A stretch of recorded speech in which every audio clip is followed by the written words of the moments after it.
Good evening, everybody. It's actually 7:30 on the evening of April 18th, but this video won't be coming out for a couple of weeks. What I want to talk about today is this machine over here and what is going on with it and what led up to it and DriveSavers data recovery that was involved. And once again, data loss.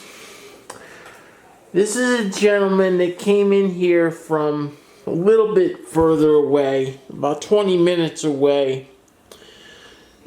And the laptop that he brought in at the time, he was complaining it was very slow. And I started it up and I noticed that it was so slow that I shut it off immediately because I had the feeling that the hard drive was not in good shape.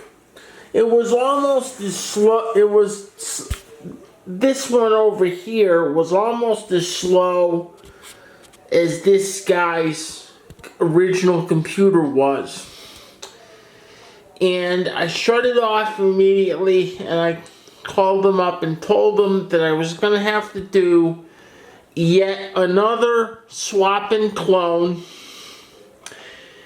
But I didn't know if the clone was going to be successful or not. And he gave me the okay and I ordered the required part because I didn't have it in stock at the time. And I went to do the clone and the clone failed. So, okay, I called them up, told them what happened, told them I wasn't going to charge them for the part I ordered, and I put that part away. And yes, if you're wondering, it did get used later and is now living in a desktop.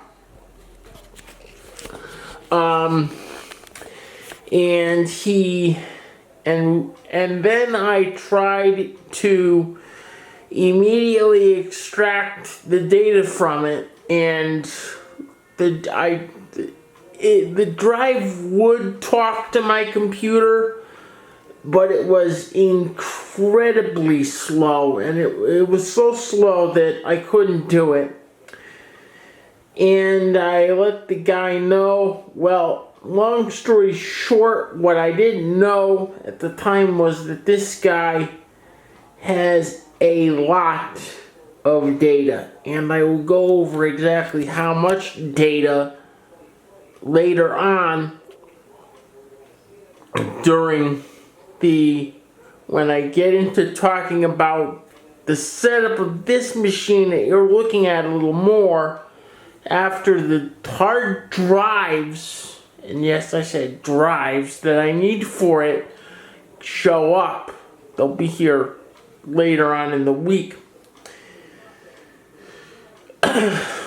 Long story short, my data recovery house, we got the data recovered, and I also diagnosed the original machine to see if it would be worth fixing, and it wasn't, because there was too many things wrong with it. Usually, if a hard drive dies and I need a Windows license on top of it, if the key is not available, on a lot of newer machines it is, but it was not available on this particular machine.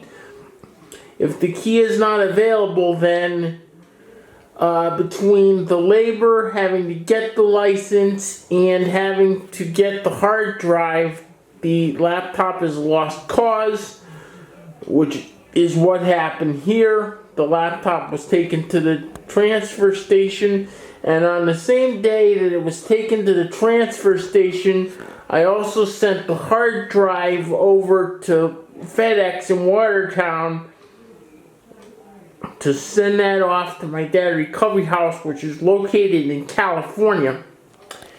And what came back,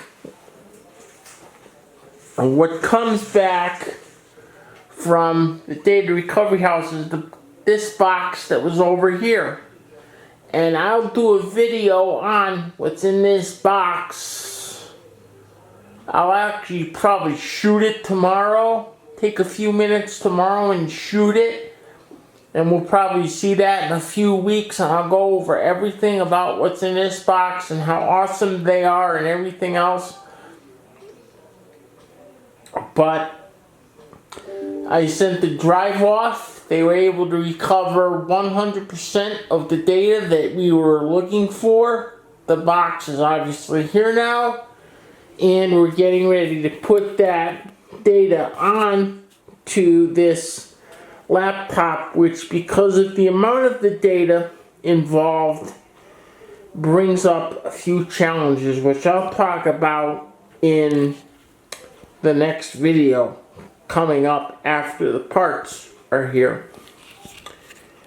As always, feel free to rate, comment, like, subscribe, and I'll see everyone next time. See you all soon. Bye-bye.